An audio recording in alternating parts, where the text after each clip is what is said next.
সম্মানিত দিনদার পরহেজগার মুসলিমবৃন্দ, আসসালামু আলাইকুম ওয়া রাহমাতুল্লাহি ওয়া বারাকাতুহু। আল্লাহ সুবহানাহু ওয়া তাআলার দরবারে অসংখ্য অগণিত শুকরিয়া জানাচ্ছি যে রব্বুল আলামিন পবিত্র হজের মৌসুমে আজকে জিলকদ মাসের সর্বশেষ জুমাতে আপনাকে আমাকে আল্লাহ তাআলা তার ঘরে এসে সালাতুল জুমা আদায় করার জন্য আমাদেরকে বসার সুযোগ করে দিয়েছেন। পাশাপাশি মহাগ্রন্থ আল কোরআনে কারীম থেকে সংক্ষিপ্ত আকারে কিছু কথা বলা এবং শোনার জন্য আমাদেরকে বাছাই করেছেন। এই জন্য আমরা শুরুতেই মনিবের দরবারে শুকরিয়া জানাচ্ছি, আলহামদুলিল্লাহ। লক্ষ কোটি দরুদ এবং সালাম পেশ করছি আমাদের নবী সাইয়্যিদুল মুরসালিন খাতামুন নবিয়্যিন আখিরি নবী মুহাম্মদুর রাসূলুল্লাহ সাল্লাল্লাহু আলাইহি সাল্লামের প্রতি। আমরা সকলেই সংক্ষিপ্ত পরিসরে তার উপর দরুদ এবং সালাম পেশ করি। আল্লাহুম্মা সাল্লি আলা মুহাম্মদ, আল্লাহুম্মা বারিক আলা মুহাম্মদ। সম্মানিত হাজিরিন, মহাগ্রন্থ আল কোরআনের ধারাবাহিক এই সংক্ষিপ্ত আলোচনার অংশ হিসেবে সূরা আন-নাহলের ৪৫ নম্বর আয়াতে কারিমা থেকে ৩টি আয়াতে কারিমা তেলাওয়াত করেছি। আল্লাহ সুবহানাহু ওয়া তাআলা যদি আমাকে তৌফিক দান করেন, তেলাওয়াতকৃত আয়াতে কারিমাগুলি থেকে সংক্ষিপ্ত পরিসরে কিছু কথা বলব ইনশাআল্লাহ তাআলা। দোয়া করছি আল্লাহ তাআলা আমাকে বলার সুযোগ করে দিন, যারা আমরা শুনছি আমাদের সকলকে কোরআনের আলোকে আমাদের জীবনকে গঠন করার তৌফিক দিন, বলুন আমিন। সম্মানিত হাজিরিন, আজকের আমার তেলাওয়াতকৃত আজকের আলোচনার আয়াত হলো ৪৫ থেকে ৪৭, ৩টি আয়াতে কারিমা। গত জুমাতে আমরা ৪৪ নং আয়াতের শেষ পর্যায়ে এসে কিছু কথা বাকি ছিল, বলতে পারি নাই। এই জন্য সেই কয়েকটি কথা বলে আমাদের আজকে আমার নির্ধারিত আলোচনা করবো ইনশাআল্লাহ তাআলা। তো গত জুমাতে সর্বশেষ আয়াত ছিল ৪৪ নম্বর আয়াত, যেখানে আল্লাহ বলতেছেন, ওয়া আনজালনা ইলাইকা যিকরা লিতুবাইয়িনা লিন-নাসি মা নুযিলা ইলাইহিম। রাসূল পাক সাল্লাল্লাহু আলাইহি সাল্লামকে উদ্দেশ্য করে আল্লাহ তাআলা বলছেন যে আমি আপনার নিকট একটা জিকির অবতীর্ণ করেছি, একটি স্মারক গ্রন্থ অবতীর্ণ করেছি, একটি ক্যাটালগ গাইড আপনাকে দিয়েছি, যেটা দিয়ে আপনি গোটা পৃথিবীকে পরিচালনা করবেন। এই কোরআনের কাজ হলো আপনাকে দিলাম, এই কোরআন আপনি মানুষকে তেলাওয়াত করে শোনাবেন, মানুষকে কোরআন শিক্ষা দিবেন। ইয়াতলু আলাইহিম আয়াতিকা ওয়া ইউযাক্কিহিম ওয়া ইউআল্লিমুহুল কিতাবা ওয়াল হিকমা। সূরা আল ইমরান এবং সূরা বাকারা এবং সূরা জুমআ, এই 3টি সূরাতে রাসূল পাক সাল্লাল্লাহু আলাইহি সাল্লামের দায়িত্ব আলোচনা করা হয়েছে যে তিনি মানুষকে কোরআন শিক্ষা দিবেন, কোরআনের আলোকে মানুষকে পরিশুদ্ধ করবেন এবং কোরআনের আলোকে সমাজকে পরিশুদ্ধ করবেন এবং কোরআনকে জনগণের সামনে লিতুবাইয়িনা লিন-নাস স্পষ্ট আকারে মানুষের কাছে পেশ করবেন। যে কোরআন আজকে আমাদের কাছে আছে, এই কোরআন রাসূল পাক সাল্লাল্লাহু আলাইহি সাল্লাম তার সাহাবীদের মাঝখানে, সাহাবীদের মধ্যে স্পষ্ট আকারে তিনি ব্যাখ্যা সহকারে এবং নিজে আমল করার মাধ্যমে একদম বাস্তব জীবনে তিনি সাহাবীদেরকে বুঝিয়েছিলেন, বলেন সুবহানাল্লাহ। রাসূল পাক সাল্লাল্লাহু আলাইহি সাল্লাম ছিলেন একজন জীবন্ত কোরআন। এই কোরআনে আল্লাহ তাআলা যা কিছু দিয়েছেন, যা কিছু বলেছেন, সব কিছু তিনি আমল করে বিশ্ববাসীর নিকট একমাত্র মডেল হিসেবে তিনি কিয়ামত পর্যন্ত তিনি উপস্থাপন করে গিয়েছেন। সুতরাং তিনি যখন চলে গেলেন, রেখে গেলেন এই কোরআন এবং জানিয়ে গেলেন এই কথা যে আমার পরে আর কোনো নবী আসবেন, আমি শেষ নবী, আমি কোরআন রেখে যাচ্ছি, তোমরা কোরআনকে গবেষণা করবে, কোরআনকে গোটা সমাজের কাছে উপস্থাপন করবে। উপস্থাপন করলে কি হবে? লাআল্লাহুম ইয়াতাফাক্কারুন, যারা শুনবে, বুঝবে, জাতিরা কোরআন নিয়ে তারা গবেষণা করতে পারবে। এখন কোরআন নিয়ে গবেষণা করার আগে যে কাজটা করতে হবে, আপনাকে কেউ না কেউ কোরআন বুঝাতে হবে, ঠিক কিনা? কেউ না কেউ কোরআন বুঝাতে হবে। রাসূল পাক সাল্লাল্লাহু আলাইহি সাল্লাম তার সাহাবায়ে কিরামদেরকে বুঝিয়েছিলেন, যার ফলে তারা কোরআন নিয়ে গবেষণা করেছে। সাহাবায়ে কিরামরা তাবেঈদেরকে কোরআন শিখিয়েছেন, বুঝিয়েছেন, তারা গবেষণা করেছেন। তাবেঈনরা যখন চলে গেলেন, তাদের পরবর্তী প্রজন্ম যারা ছিলেন তাবেঈন, তাদেরকে কোরআন শিখিয়েছেন, বুঝিয়েছেন, যার ফলে তারা কোরআন নিয়ে গবেষণা করেছেন। এরকমভাবে ১৫০০ বছর যাবৎ কোরআনকে গবেষণা করা হচ্ছে, শিখানো হচ্ছে, মানুষ কোরআনকে নিয়ে গবেষণা করছে। কিন্তু অতি আফসোসের বিষয় হলো, বর্তমানে আমরা এমন একটা সময় এসে হাজির হয়েছি যে কোরআনকে আমাদের সামনে উপস্থাপন করার মতো এখন আর সুযোগ নাই। এখন শুধু কোরআনের হাফেজ পাওয়া যায়, কোরআনের তেলাওয়াতকারী পাওয়া যায়, কোরআনের মাহফিল নাম দিয়ে কিছু মাহফিল বিচ্ছিন্নভাবে হয়, কিন্তু কোরআনকে জনগণের কাছে একেবারে যে হক আল্লাহ হাক্কা তিলাওয়াতি, তেলাওয়াত শব্দের একটা অর্থ হলো অনুসরণ করা, যেভাবে কোরআনের বিধানগুলি এসেছে সেভাবে ঠিক ওইভাবেই জনগণকে বুঝিয়ে দেওয়া এবং জনগণ সেগুলি নিয়ে চিন্তা ফিকির করা, এখন এই পরিবেশটা আমাদের সমাজে, আমাদের দেশে আর নাই। এখন কোরআন নিয়ে আর গবেষণা হয় না, স্কুলগুলোতে কোরআন পড়ানো হয় না, ইউনিভার্সিটিতে কোরআন পড়ানো হয় না, কলেজগুলোতে কোরআন পড়ানো হয় না। যারা গবেষণা করে তাদেরকে কোরআন শিক্ষা দেওয়া হয় না। দেশের উন্নয়নে, জাতির উন্নয়নে, জাতির ভাগ্য পরিবর্তন করার জন্য যারা সংসদে বসে আইন পাস করেন, বাজেট পাস করেন, এতে গতকাল বাজেট আলোচনা হচ্ছে, এই কয়েকদিনেরই হবে। যারা জাতিকে পরিচালনা করেন তারা যেখানে পড়াশোনা করেন সেখানে কোরআনকে বুঝাবার মতো কেউ নাই, আছে নাকি? নাই। কোরআনকে অথচ আল্লাহ বললেন কি, লিতুবাইয়িনা লিন-নাসি মা নুযিলা ইলাইহিম, তোমার কাছে আমি যা নাজিল করেছি সেটা তোমার কাজ হলো তুমি তোমার জনগণকে বুঝিয়ে দিবে, যাতে করে তুমি বুঝালে ওয়ালাআল্লাহুম ইয়াতাফাক্কারুন, তারা চিন্তা করতে পারবে। রাসূল বুঝিয়েছেন, সাহাবায়ে কেরামরা চিন্তা করেছেন, ফিকির করেছেন, কোরআনের আলোকে সমস্যার সমাধান দিয়ে একেবারে দুর্নীতিমুক্ত একটা রাষ্ট্র উপহার দিয়েছেন। কিন্তু এখন যারা গবেষণা করেন তাদেরকে কোরআন শিক্ষা দেওয়ার মতো কোনো সুযোগ এখন আর নাই। এই অবস্থা চলতে থাকলে আল্লাহর কোরআন আস্তে আস্তে আবার সেই মদিনার দিকে চলে যাবে। আমরা কোরআন থেকে শিক্ষাও গ্রহণ করতে পারবো না, গবেষণা করতে পারবো না। আমরা যারা মাদ্রাসায় লেখাপড়া করি, আমরা একটু গবেষণা করি, কিন্তু আমাদের কথা কে শোনে? কেউ শোনে না। ওয়াজের মাহফিলে কিছু আবেগী লোক আছে, আমরা হাজির হই আর ঠিক বলি, এই ঠিক বলা পরের দিন পর্যন্ত শেষ।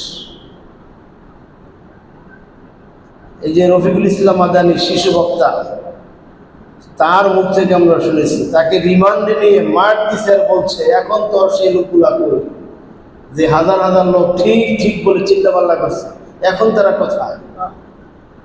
সে বলেছে এগুলো মাহফিল আমরা শুনেছি। তার মানে হলো আমরা তো এমন প্ল্যাটফর্মে নেই যে আমাদের কাছ থেকে কোরআন শিখে মানুষ গবেষণা করবে, এরকম প্ল্যাটফর্ম আমরা নেই। যারা আছেন সেখানে কোরআন শিক্ষার কোনো ব্যবস্থা নাই। এটা মুসলমান হিসেবে আমাদের জন্য একটি চরম দুর্ভাগ্যের বিষয়, ঠিক কিনা? রাসূলকে আল্লাহ বলতেছেন লিতুবাইয়িনা লিন-নাস, মানুষের কাছে আপনি কোরআনকে পৌঁছাবেন, বুঝাবেন, বর্ণনা করবেন, মা নুযিলা ইলাইহিম, তাদের জন্য যা নাযিল করা হয়েছে, ওয়ালাআল্লাহুম ইয়াতাফাক্কারুন, আপনি বুঝালে তারা চিন্তা করবে।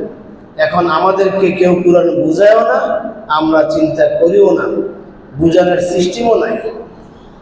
আল্লাহ তাআলা আমাদেরকে বুঝার তৌফিক দিন, আমিন। এরপরে আজকের আমার যে আলোচনা আজকে আমি করব সেখান থেকে 45 নম্বর আয়াত।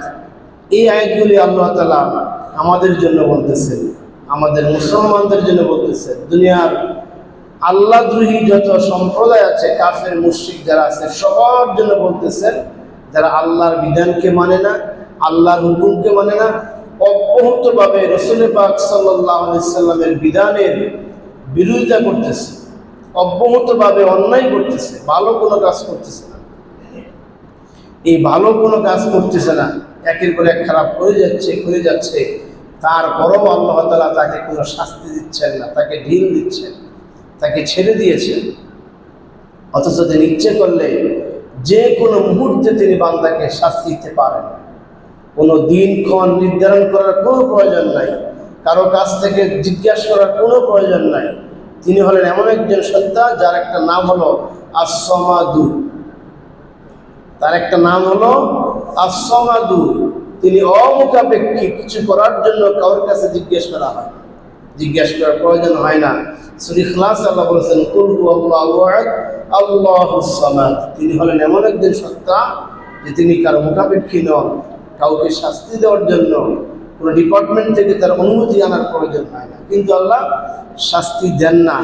আর এই শাস্তি না দেওয়ার কারণে বেঈমান নাফরমানরা যে কর্মে লিপ্ত আছে, মুসলমানদের মধ্যে যারা অন্যায় কাজে লিপ্ত আছে, তাদেরকে আল্লাহ বলতেছেন আফা আমিনাল্লাযীনা মাকারুস সাইয়্যাত আন ইয়াখসিফাল্লাহু বিহিমুল আরদা আও ইয়াতিয়াহুমুল আযাবু মিন হাইসু লা ইয়াশউরুন। আল্লাহ এদেরকে বলতেছেন যে আমি এই শাস্তি না দেওয়ার কারণে তোমরা যে অব্যাহতভাবে অন্যায় কাজ করছো, আফা আমিনাল্লাযীনা, যারা অব্যাহত অন্যায় কাজ করছে তারা কি এই মর্মে নিরাপত্তা লাভ করেছে যে আই ইয়াখসিফাল্লাহু বিহিমুল আরদা, যে আল্লাহ তাআলা তাদেরকে শাস্তি দানের মাধ্যমে অন্যান্য জাতিকে যেরকম মাটিতে ডাবিয়ে দিয়েছিল, মাটি ধস দিয়ে, ভূমি ধস দিয়ে, বিকট শব্দ দিয়ে, ঘূর্ণি সাইক্লোন দিয়ে, যে অন্যান্য জাতিকে যেভাবে আল্লাহ তাআলা ডাবিয়ে দিয়েছিলেন, সেই আল্লাহ তাআলা এভাবে তাদেরকে ডাবাবেন না, এইভাবে তাদেরকে শাস্তি দিবেন না, এই মর্মে কি তারা নিশ্চিন্ত?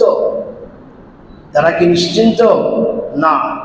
কিন্তু আল্লাহ বলতেছেন তাদের কৃতকর্ম দেখে, অর্থাৎ পাপিষ্ঠ ব্যক্তিদের কৃতকর্ম দেখে এটাই মনে হচ্ছে যে তারা হয়তো নিশ্চিন্তভাবে তারা জেনেছে যে অন্যান্য জাতির মতো তাদেরকে আর শাস্তি দেওয়া হবে না। এটা হয়তো তারা কোনো মাধ্যমে তারা সংবাদ পেয়েছে। এটা আল্লাহ বলতেছে যে আমি তোমাদেরকে ঢিল দেওয়ার কারণে তোমরা এই যে অব্যাহত পাপ করতেছো। আমি গত কয়েক জুমার দিন আগে বলেছিলাম আমাদের মধ্যে এমনও মুসলমান আছে গত এক বছরের মধ্যে একদিনও নামাজে আসে নাই, জুমার নামাজ পড়ে নাই, রোজা রাখে নাই, রোজা তার জীবনে সে রাখে নাই, এমন আছে। নামাজ তো মাঝে মধ্যে লোক দেখাবার জন্য পড়তে হয়, কিন্তু রোজা তো রাখার প্রয়োজন নাই লোক দেখাবার জন্য, কারণ রোজা কেউ লোক দেখাবার জন্য রাখে না, মানুষকে দেখাবার জন্য এত কষ্টকে করতে রাজি না, ঠিক কিনা? এত কষ্টকে করতে রাজি না। এই জন্য এরকম অনেক মানুষ রয়েছে যারা বয়স 50-60 হয়ে গেছে, ওই ছোটকালে ছাত্র জীবনে 2005টা রোজা রেখেছিল বন্ধু বান্ধবদের সাথে পাল্লা দিয়ে, এরপরে যায় সেই কর্মজীবনে এসে এই যে বন্ধ করেছে, তার লাইফে সে রোজা রাখে নাই, এই যে অব্যাহতভাবে সে অন্যায় কাজ করতেছে, আল্লাহ তাকে এই প্রথম একটা শাস্তির ধরন বলতেছেন যে তাদেরকে আল্লাহ তাআলা ইয়াখসিফাল্লাহু বিহিমুল আরদা, তাদেরকে আল্লাহ তাআলা ভূমির মধ্যে ডাবা দিতে পারেন এবং তাদেরকে ডাবায় দিবেন না। এই মর্মে কি তারা আল্লাহর কাছ থেকে কোনো লিখিত চুক্তি পেয়েছে? না, আল্লাহ কোনো জাতিকে এরকম লিখিত চুক্তি দেন নাই যে তোমরা অব্যাহত অন্যায় করো, আমি তোমাদেরকে কিচ্ছু শাস্তি দিব না। এটা আল্লাহ তাআলা কোনো জাতিকে বলেন নাই। বলছেন কি? কাউকে বলেন নাই। যে আল্লাহ তাআলা আদ জাতিকে মাটিতে ঢাবিয়ে দিয়েছেন, যে আল্লাহ তাআলা কওমে নূহকে জ্বরের মাধ্যমে একবার নিঃশেষ করে দিয়েছেন, যে আর যেই কওমে লূতকে আল্লাহ তাআলা আসমানে তুলে সেখান থেকে আছাড় দিয়ে মেরে ফেলেছেন, সে আল্লাহ কি এখন আছে না? আছে কি না? তিনি কি বৃদ্ধ হয়ে গেছেন? নাউযুবিল্লাহ। তার ক্ষমতা কমে গেছে? না। ওয়াল আউয়াল ওয়াল আখির ওয়াল যাহির ওয়াল বাতিন ওয়া হুয়া বিকুল্লি শাইইন আলিম ওয়া হুয়া আলা কুল্লি শাইইন কাদির। দুটি শব্দে আসছে কোরআনে। তিনি শুরুতে ছিলেন, এখন আছেন, অনধিকাল পর্যন্ত তিনি থাকবেন। তিনি প্রকাশ্যে আছেন, গোপনে আছেন, তিনি সব কিছু করতে সর্বদা তিনি প্রস্তুত আছেন এবং তার পক্ষে সব কিছু করা সম্ভব এবং সক্ষম।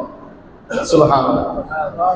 সুতরাং সেই আল্লাহর অবাধ্য যে সমস্ত মানুষগুলি করছে তাদেরকে আল্লাহ তাআলা এই দুটি আয়াতের মাধ্যমে 4 ধরনের প্রশ্ন করেছেন। এক নম্বর প্রশ্ন হলো যে ইয়াখসিফাল্লাহু বিহিমুল আরদা, যে আল্লাহ কি সক্ষম নন তাদেরকে জমিনে ডাবিয়ে দিতে? অবশ্যই আল্লাহ সক্ষম। কি বলেন? অবশ্যই আল্লাহ সক্ষম এই অন্যায়কারীদেরকে জমিনে ডাবিয়ে দেওয়ার জন্য। আও ইয়াতিয়াহুমুল আযাবু মিন হাইসু লা ইয়াশউরুন, অথবা তারা চিন্তাও করতে পারে না এমন দিক থেকে তাদের কাছে আল্লাহ আযাব দিতে পারেন, সেই এই চিন্তাও তারা করতে পারে না। তারা কল্পনা করতে পারে না আল্লাহ ইচ্ছে করলে এমন দিক থেকে তার আযাব দিতে পারেন কি না? অবশ্যই পারেন। একটা মানুষ বাড়ি থেকে বের হয়েছে, সে আবার বিকেলে বাড়িতে ফিরবে, তার কল্পনাও ছিল না, তার এই চিন্তাও ছিল না সে রাস্তায় আসার সাথে সাথে রোড অ্যাক্সিডেন্টে মারা যাবে। এইটা তার চিন্তায় ছিল না। আল্লাহ বলতেছেন লাইমিন হাইসু লা ইয়াশউরুন, কোন দিক থেকে তার বিপদ এসে যাবে এটা সে কখনো চিন্তাও করে নাই। আগের দিন রাতের বেলা দোকান সব বন্ধ করে সব ঠিকঠাক করে আপনি চলে গেলেন বাসায়, তালা সব ঠিক আছে, ক্যাশ ঠিক আছে, মাল স্টক ঠিক আছে, আপনি চিন্তাও করেন নাই ভোর রাত্রে আগুন লেগে সব সারকার হয়ে যাবে। চিন্তা করেছেন? চিন্তাও করেন নাই। 5টা 10টা বাড়ির মালিক সে চিন্তাও করে নাই যে ভোর রাত্রে ভূমিকম্প হয়ে তার সমস্ত বাড়িঘর মাটির সাথে মিশে যাবে, সে চিন্তাও করে নাই। আল্লাহ এটা বলতেছেন যে কোন দিক দিয়ে আমি তাকে শাস্তি দিব, আও ইয়াতিয়াহুমুল আযাবু মিন হাইসু লা ইয়াশউরুন, কোন দিক দিয়ে তার শাস্তি আসবে সে কল্পনা করতে পারবে না, সে বুঝতেই পারবে না তার এই দিক দিয়ে তার শাস্তি আসতেছে, সে এটা চিন্তাই করবে না। আল্লাহ বলতেছেন তুমি কি এটা নিশ্চিত যে তোমার কোন দিকে শাস্তি আসবে না? যদি তুমি নিশ্চিত না হও তাহলে তুমি কেন অব্যাহতভাবে আমি আল্লাহর হুকুমগুলি অমান্য করছো, অব্যাহতভাবে আমার আল্লাহর বিধানগুলি পালন করছো না? যে সমস্ত মানুষগুলি অব্যাহতভাবে এরকম আল্লাহর বিধান পালন করছে না, এই সমস্ত মুসলমান এবং দুনিয়ার সমস্ত কাফের মুশরিকদের জন্য আল্লাহর পক্ষ থেকে এগুলো হলো ধমক যে আমি আল্লাহ তাআলা কিন্তু এখনো পারি তোমাদেরকে মাটির সাথে ডাবিয়ে দিতে, আমি কিন্তু এখনো পারি তোমাদেরকে এমন কিছু শাস্তি দিতে যে তুমি কল্পনাই করতে পারো না। আমরা মাঝে মধ্যে দেখি পৃথিবীর যে ভয়ঙ্করী ঘূর্ণিঝড়গুলি, সুনামিগুলি, আমরা যখন মিডিয়ার কল্যাণে আমরা যখন এগুলো দেখি তখন দেখা যায় সে কি ভয়াবহ চিত্র সেখানে সমুদ্রের পার উপকূলীয় অঞ্চলে কি ভয়াবহ চিত্র সেগুলো হয়েছে। এগুলো দেখা যায় এখন আধুনিক যুগ হওয়ার কারণে। একটা মানুষ মোটরসাইকেল দিয়ে তেল নিচ্ছেন, হঠাৎ করে সেখানে বিকট শব্দ দিয়ে পুরো গাড়ি সব পুরো সার্কার হয়ে যায়। এরকম ভিডিও ক্লিপ কিন্তু আমরা দেখি মাঝে মাঝে, দেখা যায় কিনা? দেখা যায়। রাস্তা হাঁটতেছেন, দাঁড়িয়ে আছেন, হঠাৎ করে একটা দেওয়াল ভেঙে তার উপরে তিনি সাথে মারা গেলেন। হঠাৎ করে তিনি দাঁড়িয়েছেন, এখানে গাড়ি আসার কোনো সম্ভাবনা নাই, গাড়ির ব্রেক ফেল করে তার উপর দিয়ে চলে আসছে।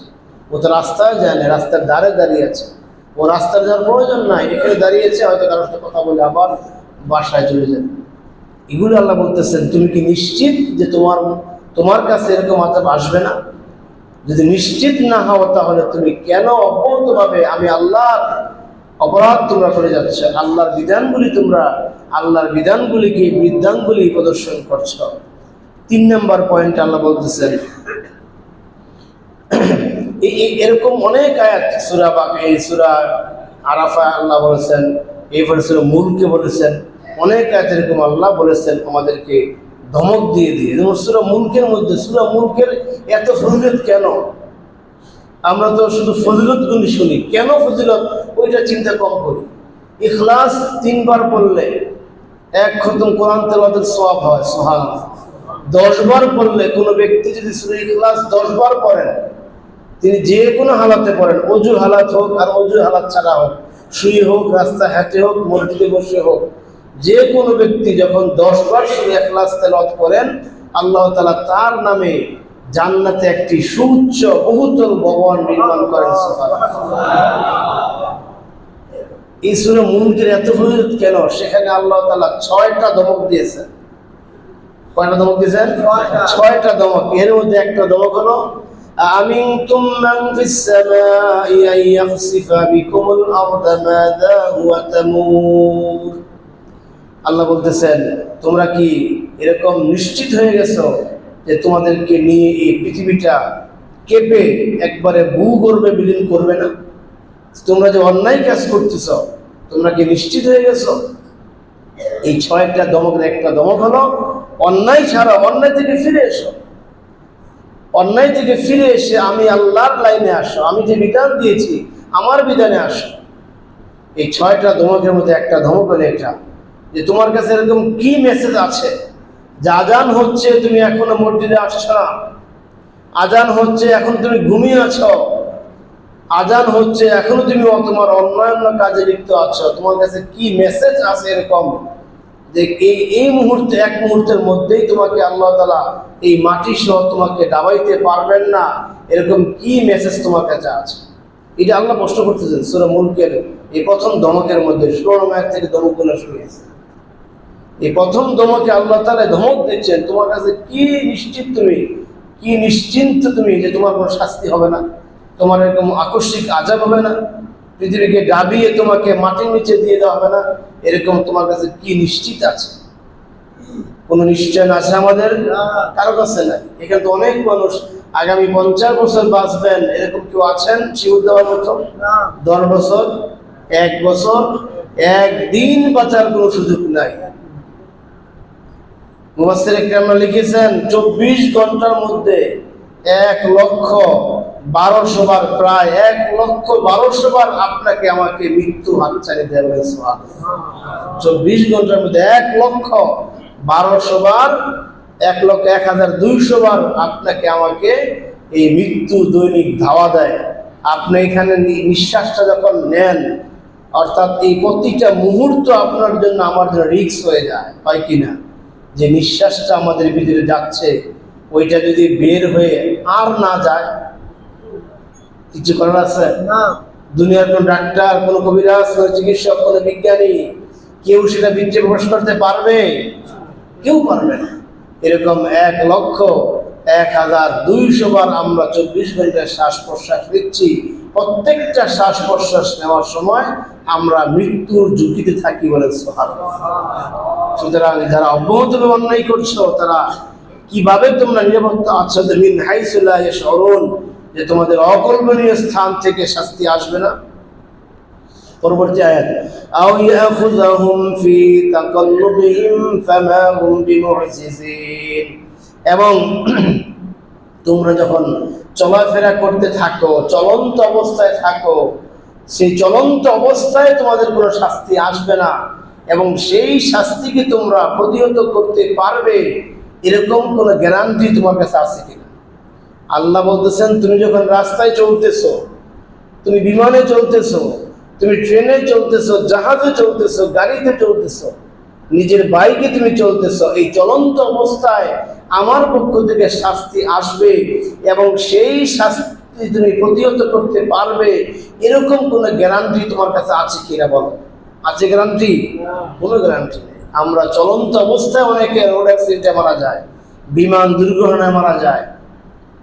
আপনি যত বড় শক্তিশালী হন না কেন, আল্লাহ যদি আপনার মৃত্যু বিমান দুর্ঘটনা রেখে থাকেন, আপনাকে মরতেই হবে। ইরানের প্রেসিডেন্ট মারা গেলেন না কয়েকদিন, কত সপ্তাহ আগে বিমান দুর্ঘটনা দিয়ে মারা গেলেন। আল্লাহ কি বলতেছেন, চলন্ত অবস্থায় আও ইয়াখুযাহুম ফি তাকাল্লুবিহিম ফামা হুম বিমুজিজিন, যে তোমাকে চলন্ত অবস্থায় আমি শাস্তি দিব, আর এই শাস্তি এসে গেলে তুমি এটাকে প্রতিহত করতে পারবে, এ ধরনের কোনো গ্যারান্টি তোমার কাছে আছে কিনা? থাকলে তুমি কেন, যদি না থাকে তাহলে তুমি কেন আমি আল্লাহর অবাধ্য হচ্ছ, কেন আমি আল্লাহর বিধান বিধি পালন করছো না? এটা আল্লাহ তাআলা আমাদেরকে একটা আরেকটা শাস্তির ধরন দিলেন, যে আমি কিন্তু তোমাদের চলন্ত অবস্থায়ও শাস্তি তোমাদেরকে দিতে পারি। যেমন সূরা আরাফে অনেকগুলো আয়াত আসছে বিভিন্ন জাতির এই শাস্তির ঘটনা ঘিরে। বিভিন্ন জাতিরা অন্যায় কাজ করত আর অপেক্ষা করত যে আমাদের নবী যে বলতো যে শাস্তি আসবে, শাস্তি আসে না কেন? বলেন নাউজুবিল্লাহ। তারা শাস্তি কামনা করত। তারা তাদের নবী নূহ আলাইহিস সালামকে বলতো, নূহ তোমার রবের শাস্তি কোথায়? হুদ আলাইহিস সালামকে বলতো তার জাতিরা, তোমার শাস্তি কোথায়? সালেহ আলাইহিস সালামকে বলতো, তোমার শাস্তি কোথায়? আল্লাহ তাআলা তাদেরকে সেই চলন্ত অবস্থায় শাস্তি দিয়েছিলেন, ঘরে শুয়ে আছেন সে অবস্থায় শাস্তি দিয়েছিলেন, এরা খেলার মাঠে খেলতেছিলেন, আল্লাহ তাআলা ওই অবস্থায় তাদের শাস্তি দিয়েছিলেন। সে আল্লাহ কিন্তু আপনাকে আমাকেও শাস্তি দিতে সক্ষম কিনা? অবশ্যই সক্ষম। এই জন্যে আপনাকে আমাকে আল্লাহর কোন হুকুমকে অমান্য করা চলবে না। এরপরে 47 নম্বর আয়াত, আওয়ালাম ইয়ারাউ আও ইয়াখুযাহুম আলা তাখাউফি ফাইন্না রাব্বাকুম লারাউফুর রহিম। এরপরে তৃতীয় ধরনের শাস্তি হলো, আল্লাহ বলতেছেন আও ইয়াখুযাহুম আলা তাখাউফিন, আল্লাহ তাআলা তাদেরকে শাস্তিতে পাকড়াও করবেন যখন তারা ভীত অবস্থায় থাকে। আল্লাহ বলতেছেন তুমি ভীত অবস্থায় তোমাকে আমি শাস্তি দিব না, এই মর্ম তোমার কাছে কোনো গ্যারান্টি নেই। অনেক সময় ভীত অবস্থায় শাস্তি আসে। এই যে গত কয়েকদিন আগে রেমাল যে হলো, যে ঘূর্ণিঝড়টা গত সপ্তাহে আমাদের দেশে হয়ে গেল, এটা কিন্তু আমাদেরকে ভীতি অবস্থায় শাস্তিতে আসছে। প্রত্যেকটা মানুষ ভয়ের মধ্যে ছিল, আতঙ্কের মধ্যে ছিল, একটা ভীত সন্তুষ্ট ছিল। এটার ধরন জানি কিরকম হয়, কি পরিমাণ জানি ক্ষয়ক্ষতি হয়, এরকম ভীতিকর অবস্থায় আল্লাহ তাআলা শাস্তি দিয়ে থাকেন। এটা আল্লাহ তাআলা দেন, কিন্তু আল্লাহ এত অল্প তবে অন্যায় কাজ করার পরও, আল্লাহর নাফরমানি করার পরও আল্লাহ কেন শাস্তি দেন না জানেন?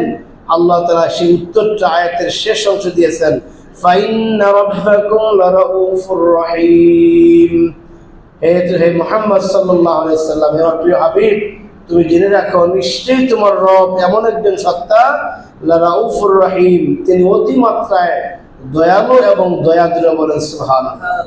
তিনি অতিমাত্র দয়ালু হওয়ার কারণে, তোমাদের উপর অতিমাত্রায় রহম করার কারণে তিনি তোমাদেরকে এরকম শাস্তি দিয়ে এই পৃথিবী থেকে অন্য অন্য জাতির মতো ধ্বংস করে দেন না। বলে সুবহানাল্লাহ। প্রত্যেকটা নবীর জন্য স্পেশাল কিছু দোয়া ছিল, যে স্পেশাল দোয়াগুলি আল্লাহ তাআলা তাদের সমস্ত দোয়া কবুল করেছেন। আবার স্পেশাল দোয়া ছিল আল্লাহ তাআলা প্রত্যেকটা নবীকে বলতে বলেছেন। আমাদের নবী সাল্লাল্লাহু আলাইহি ওয়াসাল্লাম আমাদের জন্য একটি স্পেশাল দোয়া আল্লাহর কাছে করেছিলেন যে আল্লাহ, কওমে আদের মতো, কওমে লূতের মতো, কওমে সামুদের মতো, কওমে নূহের মতো আযাব দিয়ে আমার উম্মতকে তুমি একেবারে পৃথিবী থেকে সমূলে ধ্বংস করে দিও না।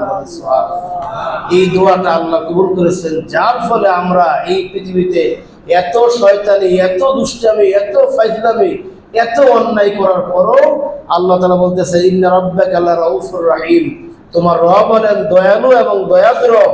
এই জন্যে তিনি তোমাদেরকে এভাবে অব্যাহতভাবে অন্যায় কাজ করার পরও তোমাদেরকে ধ্বংস করে দেন না। সম্মানিত হাজিরিন, আসুন আমরা ধ্বংসের হাত থেকে বাঁচতে হলে আল্লাহর বিধানগুলি মানি। আমাদের কাছে কোনো গ্যারান্টি নেই যে আল্লাহ শাস্তি দিবেন না, কোনো গ্যারান্টি নেই। এই জন্য আসুন আমরা আল্লাহর বিধানগুলি মানি। আমাদেরকে আল্লাহ তাআলা তার বিধানগুলি মানার তৌফিক দিন, আমিন। সম্মানিত হাজিরিন, আজকের 29শে জিলকদ, কয় তারিখ? 29শে জিলকদ। যদি এই মাস আজকে শেষ হয়ে যায়, আগামীকাল জিলহজ মাসের 1 তারিখ হবে। এই জিলহজ মাসটা অত্যন্ত গুরুত্বপূর্ণ একটি মাস রয়েছে। ওয়াল ফাজরি ওয়া লায়ালিন আশর, আল্লাহ তাআলা ফজরের কসম খেয়েছেন এবং 10টি রজনীর কসম খেয়েছেন। এই 10টি রজনী অধিকাংশ মুফাসসির کرام বলেছেন জিলহজ মাসের 1 তারিখ থেকে এই 10ম তারিখ পর্যন্ত, ঈদের আগের দিন রজনী পর্যন্ত, এই 10টি রজনী আল্লাহ তাআলার কাছে এত বেশি প্রিয় যে রাসূল পাক সাল্লাল্লাহু আলাইহি সাল্লাম বলেন, এই 10টি রজনীতে এবং দিন সহকারে, যেহেতু রজনী আসছে এই জন্য দিনটাও তার সাথে যুক্ত আছে, এই 10 দিনের আমল আল্লাহ তাআলা এত বেশি পছন্দ করেন যে বছরের অন্য কোনো দিন এত বেশি পছন্দ করেন না। বলে সুবহানাল্লাহ। এই কালকে থেকে সেই দিনটা আসবে। এই 10 দিনের, বিশেষ করে গোটা মুহররম, গোটা এই জিলহজ মাসটাই সম্মানিত, কিন্তু এই 10 দিনটাকে আল্লাহ তাআলা আলাদা করেছে। এই 10 দিনে অনেকগুলি আমল আছে। এর মধ্যে একটা আমল হলো বেশি বেশি ইস্তেগফার পাঠ করা, তাওবা করা। কি করা? তাওবা করা। ইয়া আইয়ুহাল্লাযীনা আমানু তুবু ইলাল্লাহি তাওবাতান নাসুহা, আল্লাহ বলতেছেন, হে ঈমানদাররা, তোমরা তাওবাতুন নাসুহা করো, বেশি বেশি তাওবা করো। তাওবা যেরকম ভাবে করলে আল্লাহ কবুল করেন ওইরকম করো। এই নাসুহা শব্দের ব্যাখ্যা মুফাসসির کرام লিখছেন, কয়েকটা শর্তে আপনাকে তাওবা করতে হবে। তাওবা শব্দের অর্থ হলো ফিরে আসা। আমি এই বিষয়ে ইতিপূর্বে অনেক আলোচনা করেছি। তাওবা শব্দের অর্থ ফিরে আসা। জীবনে আপনি এমন একটা লাইনে আছেন, এমন একটা তরিকে আছেন, যখন মাঝপথে গিয়ে আপনি বুঝতে পারলেন যে এই লাইনটা সঠিক না, এই রাস্তায় গেলে জাহান্নামে যাওয়া লাগবে, এটা জাহান্নামের রাস্তা। কারো কথার মাধ্যমে, কোনো বুজুর্গ ব্যক্তির মাধ্যমে, কোনো হক্কানি ওলামায়ে কেরামের মাধ্যমে, কোনো হক্কানি বিশ্বাসের মাধ্যমে যখন আপনি জানলেন যে আপনার চাল চলন, আপনি যেদিকে যাচ্ছেন ওইটা সঠিক ওয়ে নয়, মুক্তি পাওয়ার জন্য ওই রাস্তা নয়, আপনার এই রাস্তা যখন এই শুনলেন, সাথে সাথে আপনি ওই রাস্তা থেকে ব্যাক করে ফিরে সঠিক রাস্তায় আসলেন, এর নাম হলো কি? তাওবা। এই তওবা করার জন্য আল্লাহ বলতেছেন তুবু ইলাল্লাহি তাওবাতান নাসুহা, অর্থাৎ আন্তরিকভাবে তুমি তওবা করো। তোমার তওবার প্রথম শর্ত হবে তুমি সেই অন্যায় কাজটা চিরকালের জন্য ছাড়বে। দ্বিতীয় শর্ত হলো সেই অন্যায় কাজটার জন্য লজ্জিত হবে, অনুতপ্ত হবে। তৃতীয় শর্ত হলো আল্লাহর নিকট চোখের পানি ফেলে কান্নাকাটি করবে যে আল্লাহ ভুল করেছি, মাফ করে দাও। 4 নম্বর শর্ত হলো দৃঢ় সিদ্ধান্ত নেবে তোমার জীবনে যতদিন জীবন থাকবে, দেহে প্রাণ থাকবে, এই অন্যায় কাজ দ্বিতীয়বার তোমার দ্বারা আর হবে না। সুবহানাল্লাহ। এটা হলো তাওবাতুন নাসুহ। শুধু সারাদিন আস্তাগফিরুল্লাহ মুখে বললাম আর অন্তর দিয়ে শয়তানি করলাম, কাজে শয়তানি করলাম, আবার অন্যায় করলাম, এর নাম ইস্তেগফার নয়। এই 4টা শর্তের ভিত্তিতে তাওবাতুন নাসুহ যদি কেউ করতে পারে, আসা রাব্বুকুম আইয়ুকাফিরা আনকুম সাইয়্যাতিকুম, আল্লাহ বলতেছেন আশা করা যায় তোমার রব তোমার জীবনের যত অন্যায়গুলি ছিল তোমার এই সবগুলি তিনি ঢেকে ফেলবেন, মুছে দিবেন বলে সুবহানাল্লাহ। শর্ত কয়টা? 4টা। এই 10 দিনের মধ্যে আমাদেরকে বেশি বেশি তাওবা করতে হবে। এই বেশি বেশি তাওবা, মুখে ইস্তেগফার করতে হবে, আর আমার আপনার জীবনে যতগুলি অন্যায় কাজ আমরা করি হিসাব করে করে সে অন্যায় কাজ থেকে ফিরে আসতে হবে। রাসূল পাক সাল্লাল্লাহু আলাইহি সাল্লাম দৈনিক 100 বার তওবা করেছেন বলে সুবহানাল্লাহ। ইস্তেগফার পাঠ করেছেন দৈনিক 100 বার, অথচ তার জীবনে কোনো গুনাহ আছে কল্পনা করলে ঈমান থাকবে না, ঠিক কিনা? রাসূলের জীবনে কোনো দিন অন্যায় করেছেন, কোনো গুনাহ আছে, কোনো উম্মত যদি কল্পনা করে তাহলে তার ঈমান থাকবে না। অথচ সেই নবী দৈনিক 120 বার, কোনো কোনো বর্ণনা আসছে 100 বার, কোনো বর্ণনা আসছে 70 বার তিনি দৈনিক ইস্তেগফার পাঠ করতেন। এটা হলো আমাদের প্রথম আমল এই মাসে, খেয়াল করতে হবে। দ্বিতীয় আমল হলো ফরজ এবং নফল নামাজ বেশি বেশি পড়া। ফরজ তো আমরা পড়বই, ফরজ নামাজ পড়ার মধ্যে কোনো বাহাদুরি নাই। আমার এই কথাটা আপনাদের কাছে খারাপ লাগলেও লাগতে পারে। ফরজ রোজার মধ্যে, ফরজ জাকাতের মধ্যে, ফরজ কুরবানির মধ্যে, ফরজ দান করাতে কোনো বাহাদুরি নাই। বাহাদুরি হলো নফল আমলের মাধ্যমে। এখানে তো আমরা ফজর নামাজ অনেকই পড়েছি, জুমার নামাজ অনেকই পড়তেছি, তাহাজ্জুদ নামাজ কয়জনে পড়েছি আজকে? এটা হিসাবের বিষয়, এটা নফল আমল, ঠিক কিনা? এইটা হিসাবের বিষয়। এই আমলটা আল্লাহ বেশি কবুল করবেন। এইটা কিয়ামতের দিন আপনার ফরজের ঘাটতি হিসেবে আল্লাহ তাআলা আপনাকে যোগ করবেন। সুতরাং এই মাসে এই 10 দিনে যত বেশি নফল সালাত আদায় করা যায়, কোরআন তেলাওয়াত করা যায়, নফল দান খয়রাত করা যায়, চেষ্টা করতে হবে। রাসূল পাক সাল্লাল্লাহু আলাইহি সাল্লাম বলেন, একজন আয়েশা, আম্মাজান আয়েশা রাদিয়াল্লাহু তাআলা আনহাকে বললেন তুমি বেশি বেশি সিজদা করো, কারণ এই সিজদার মাধ্যমে আল্লাহ তাআলা তোমার মর্যাদা বাড়িয়ে দিবেন, আল্লাহ তাআলা তোমার গুনাহ খাতাগুলি মাফ করে দেন বলে সুবহানাল্লাহ। এই বেশি বেশি সিজদার মাধ্যমে আল্লাহ তাআলা বান্দার মর্যাদা বাড়িয়ে দেন। বান্দা যখন সিজদায় থাকে তখন সে আল্লাহর অতি কাছে থাকে বলে সুবহানাল্লাহ। বান্দা আল্লাহর অতি কাছে চলে যান কখন? যখন বান্দা সিজদা দেন। আর বর্তমান চিকিৎসা বিজ্ঞান আবিষ্কার করেছে একটা মানুষ যখন সিজদায় যায় তখন তার ব্রেনে সর্বাধিক বেশি অক্সিজেন সরবরাহ হয় বলে সুবহানাল্লাহ। তার সিজদা যত বেশি লম্বা হবে তার ব্রেন মস্তিষ্ক তত বেশি ঠান্ডা থাকবে, তার মস্তিষ্ক গরম হবে না। হবে কি? হবে না। এই জন্য নামাজি লোকদের মস্তিষ্ক কখনো গরম হয় না। নামাজি লোকদের মস্তিষ্ক আল্লাহ তাআলা ঠান্ডা রাখেন, সেখানে পূর্ণ মাত্রায় অক্সিজেন থাকে এই সিজদার কারণে। সম্মানিত হাজিরিন, এই কয়েকদিন আমরা বেশি বেশি এই নফল নামাজগুলি আমরা করার চেষ্টা করি ইনশাআল্লাহ। ফরজ তো করতেই হবে, ফরজ ছাড়া তো কোনো সুযোগ নাই। সিয়াম পালন করা, এই 10 দিনের মধ্যে প্রথম 9 দিন একাধারে সিয়াম পালন করা, এই 9 দিন রাসূল পাক সাল্লাল্লাহু আলাইহি সাল্লামের জীবনে কয়েকটা কাজ তিনি কন্টিনিউ করেছেন, জীবনে ছাড়েন নাই। যেমন 1 নম্বর কাজ হলো আরবা লাম ইয়াকুন বিদাউন নবী সাল্লাল্লাহু আলাইহি সাল্লাম সিয়াম আশুরা। 1 নম্বর কাজ হলো আশুরা রোজা, মুহররম মাসের 10 তারিখে রোজা রাসূল কখনো ছাড়েন নাই। এরপর হলো সালাসা ইয়ামিন মিন কুল্লি শাহরিন, প্রত্যেক মাসের 3টি রোজা, যেটা আইয়ামে 20 বলা হয়, অর্থাৎ 13, 14, 15, চাঁদের 13, 14, 15 এই 3 দিন তিনি রোজা রাখতেন, জীবনে কখনো মিস করেন নাই। এই জন্য আমাদেরকে রাখার চেষ্টা করতে হবে।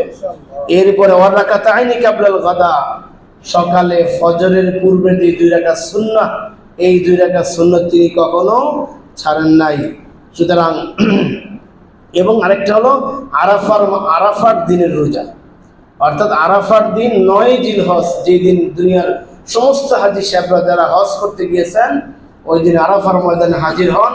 ওই দিনের রোজাটা রাসূল পাক সাল্লাল্লাহু আলাইহি সাল্লাম কখনো মিস করেন না। এই চারটা আমল, সুতরাং আমরা যদি তার প্রিয় হতে চাই, তার স্নেহের হতে চাই, কিয়ামতের দিন তার কাছে আমরা তার কাছে ফিরতে চাই, তার সুপারিশ পেতে চাই, তাহলে এই চারটা আমল করার চেষ্টা করতে হবে ইনশাআল্লাহ। চেষ্টা করবো ইনশাআল্লাহ, আল্লাহ তৌফিক দিন। এরপরে হজ এবং উমরা করা, এই 10 দিনের মধ্যে হজ এবং উমরার ব্যাপারে রাসূল পাক সাল্লাল্লাহু আলাইহি ওয়াসাল্লাম বলেছেন, একজন ব্যক্তি যখন একজন উমরা করবে, যখন সে আরেকটা উমরা করবে, এর মাঝখানে তার যত সগীরা গুনাহ ছিল আল্লাহ তাআলা সেই সমস্ত সগীরা গুনাহগুলি মাফ করে দেন। বলে সুবহানাল্লাহ। আপনি 2016 সালে উমরা করেছেন, আবার 2024 উমরা করতে গেলেন, মাঝখানে 9 বছর আপনি যত সগীরা গুনাহ করেছেন, আল্লাহর সাথে সম্পৃক্ত যত কবিরা গুনাহ ছিল, এগুলি কান্নাকাটি করার কারণে মাঝখানে সমস্ত গুনাহগুলি আল্লাহ মাফ করে দেন। সুবহানাল্লাহ। এই জন্য এই মাসে উমরা পালন করা অত্যন্ত সওয়াবের কাজ। যেহেতু আমাদের বর্তমান পৃথিবীতে অধিক সংখ্যক জনসংখ্যা হওয়ার কারণে এই 10 দিনের জন্য উমরার কোনো ভিসা দেওয়া হয় না। এই জন্য যারা হজ করতে যান তারাই উমরা করে আসে, ঠিক কিনা? এই জন্য চেষ্টা করতে হবে আমাদেরকে। এরপরে 5 নম্বর আমল হলো এই 10 দিনে বেশি বেশি আল্লাহ তাআলা জিকির করা, আল্লাহকে বেশি বেশি স্মরণ করা। এই জিকিরের মাধ্যমে আল্লাহ তাআলাকে স্মরণ করা, বিশেষ করে 4টি তাকবীর। জিকিরের যে নির্দিষ্ট অনেকগুলি শব্দের মধ্যে যে প্রধান 4টি, একটা হলো সুবহানাল্লাহ, এটাকে বলা হয় এটা হলো আপনার তাহলিল, যে আল্লাহু আকবার। এই 10 দিনের বিশেষ আমল হলো, 1 নম্বর আমল হলো লা ইলাহা ইল্লাল্লাহ। এটা হলো 10 দিনের 1 নম্বর জিকির, লা ইলাহা ইল্লাল্লাহ। এটা হলো তাকবীর। এরপর আল্লাহু আকবার তাকবীর দেওয়া, এরপর আলহামদুলিল্লাহ এই তাহমিদ পাঠ করা। যত বেশি পারা যায় এই 10 দিন লা ইলাহা ইল্লাল্লাহ, আল্লাহু আকবার, সুবহানাল্লাহ। আর যদি আপনি ঘুরে নিয়ে আসেন সুবহানাল্লাহ, আলহামদুলিল্লাহ, লা ইলাহা ইল্লাল্লাহ, আল্লাহু আকবার, যত বেশি পারা যায় আপনি হিসাব করে বলতে পারেন, বেগায়ের হিসাব বলতে পারেন, কিন্তু আপনি যত বেশি পাঠ করবেন আল্লাহ তাআলা তত বেশি সওয়াব দিবেন। এরকম আর অনেক আমল রয়েছে এই 10 দিনের মধ্যে। এর মধ্যে 10 দিনের মধ্যে যে তাকবীর বললাম, যে 8 তারিখ ফজর পর থেকে 9 তারিখ আরাফার ময়দান যখন শুরু হবে, ফজরের পর থেকে 13 তারিখ আসর পর্যন্ত আল্লাহু আকবার, আল্লাহু আকবার, আল্লাহু আকবার, লা ইলাহা ইল্লাল্লাহ, আল্লাহু আকবার, আল্লাহু আকবার, ওয়ালিল্লাহিল হামদ। এই তাকবীর আইয়ামে তাশরিক বলা হয়। এটা অন্য কোনো মাসে এটা নেই, এই মাসের এই 10 দিনের মধ্যে আছে। এরপর আরাফার দিন রোজা রাখা।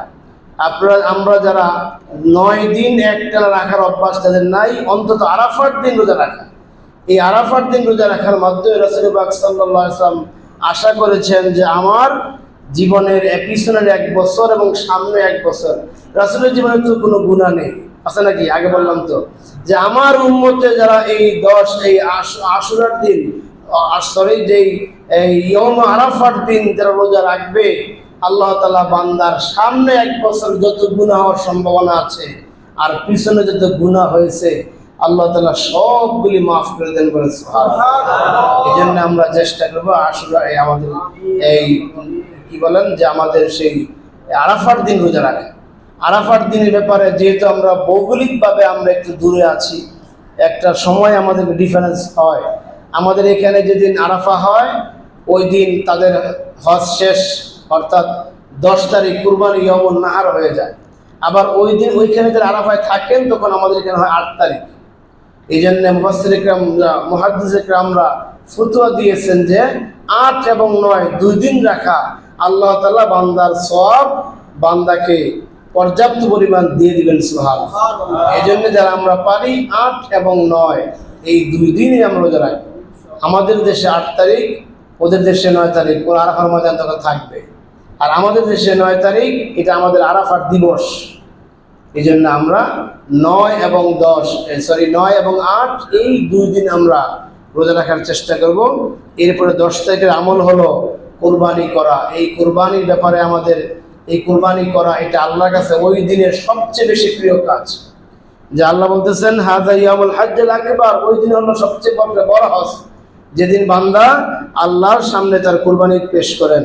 আল্লাহ বলতেছেন, রাসূল বলতেছেন, কালা ইয়াউমুন নাহার আই ইয়াউমিন হাযা, যে ইয়াউমুন নাহার কি? সাহাবীরা বললেন যে ইয়াউমুন নাহার কি? তিনি বললেন ইয়াউমুল দাহর হাযা ইয়াউমুল হজ্জিল আকবার, এটা হলো সবচেয়ে বড় একটা হজ, অর্থাৎ এই কুরবানি করা। এই জন্য যারা আমরা কুরবানির সমর্থ আছে, কুরবানি করা ওয়াজিব, কুরবানি করা সুন্নতে মুআক্কাদা। এই কুরবানি আপনাকে আমাকে করতে হবে একমাত্র কার উদ্দেশ্যে? আল্লাহর উদ্দেশ্যে। আমরা আল্লাহ চায় তো এই সপ্তাহের মধ্যেই তো সবাই কুরবানি ক্রয় করব। এই জন্য কুরবানির ক্ষেত্রে একমাত্র নিয়ত হবে আল্লাহর জন্য, আল্লাহর নামে, 7 নামে, 3 নামে, 2 নামে, আমার নামে কুরবানি, ছেলের নামে কুরবানি, এই সমস্ত শব্দ বলাটা মূর্খতার শামিল। নাম কার? আল্লাহ। আমার পক্ষ থেকে, আমাদের 7 জনের পক্ষ থেকে যারা আপনারা শরকি কুরবানি দিবেন, খেয়াল রাখবেন যে 7 জন, এই 7 জনের নিয়ত থাকবে লিল্লাহি রাব্বিল আলামিন। ইন্না সলাতি ওয়া নুসুকি, সেখানে আল্লাহ স্পষ্ট করেছেন ইন্না সলাতি আমার নামাজ, ওয়া নুসুকি আমার কুরবানি। আয়াতে শেষ হলো লিল্লাহি রাব্বিল আলামিন। গোশত খাওয়ার নিয়তে লোকে কি বলবে এত ছোট গরু ক্রয় করলে, এই ধরনের চিন্তা করলে কিন্তু কুরবানি হবে না, বরং এই লৌকিকতা থাকলে কিয়ামতের দিন আপনাকে দিয়ে আল্লাহ তাআলা জাহান্নামের আগুন শুভ উদ্বোধন করবেন। নাউজুবিল্লাহ। 3 ব্যক্তিকে দিয়ে আল্লাহ তাআলা জাহান্নামের আগুনকে উদ্বোধন করবেন। 1 নম্বর ব্যক্তি হলো ওই আলেম যে ব্যক্তি নিজেকে ফুটাবার জন্য, ভাইরাল হওয়ার জন্য এলেম শিখেছেন এবং ভাইরাল হওয়ার দান্দায় তিনি আছেন, নাম খোলাবার জন্য। 2য় ব্যক্তি হবে ওই মুজাহিদ যে ব্যক্তি যুদ্ধ করেছে তাকে মুক্তিযোদ্ধা বলার জন্য। এখন তো আলহামদুলিল্লাহ মুক্তিযোদ্ধাদের ভাবসাবিতা আলাদা, একটা বেশ চশমা লাগায় রাখে, ওদেরকে আমি সম্মান দিয়ে বলতেছি, যদি এরকম থাকে যে কেউ ইসলামের জন্য যুদ্ধ করেছেন, ইসলামের জন্য যুদ্ধ করেছেন, অথচ মানুষ তাকে যোদ্ধা বলবে, তাকে দিয়ে আল্লাহ তাআলা জাহান্নাম উদ্বোধন করবে। আর 3য় ব্যক্তি হলো যে ব্যক্তি মানুষকে দেখাবার জন্য হজ করেছেন। এখন তো হাজি সাহেব না বললে কেঁপে যায়, এই মিয়া আমি হাজি সাহেব হজ করেছি, হাজি লেখো না, আমার আগে হাজি লেখো, ফোনটা দিই হাজি বলছি। আরে আশ্চর্য, আপনার ফোন দিয়ে হাজি বলতে দরকার নাকি? ছাত্র জীবনে একটা ঘটনা না বললে না হয়। একটা অনুষ্ঠানে দাওয়াত দিতে গেলাম একজন ব্যক্তিকে, তার নামের আগে লিখছি জনাব মোহাম্মদ উমুক। তার ছেলে আইসা সিগারেট ছিলা ফলাইছে, এই মিয়া আমার বাবাকে 2.5 লক্ষ টাকা হজ করাইছে, হাজি লেখো। ওই চিঠি বাদ দিয়ে লিখছে হাজি মোহাম্মদ উমুক। আল্লাহ মাফ করুক, যদি এরকম নিয়তে কেউ হজ করে, এরকম নিয়তে কেউ কুরবানি দেয়, এরকম নিয়তে ইমামতি করে যে আমার তেলাওয়াত শুনতে মানুষ বলুক যে আমি খুব ভালো তেলাওয়াত করতে পারি, আমি খুব ভালো বয়ান করতে পারি, এরকম লোক দেখাবার জন্য যতগুলি আমল হবে, এরকম ওই ব্যক্তি এবং এলেমের যে শিক্ষা গ্রহণ করবে ভাইরাল হওয়ার জন্য ওই ব্যক্তি যুদ্ধ করে দেশ স্বাধীন করেছে, ইসলাম বিজয় করেছে, মানুষ তাকে যোদ্ধা বলবে এই নিয়তে, এই 3 জনকে দিয়ে আল্লাহ তাআলা জাহান্নামের আগুন উদ্বোধন করাবেন, বলেন না। সম্মানিত হাজির, এই জন্য আসুন আমরা কুরবানি করবো একমাত্র আল্লাহর জন্য। আমরা কুরবানি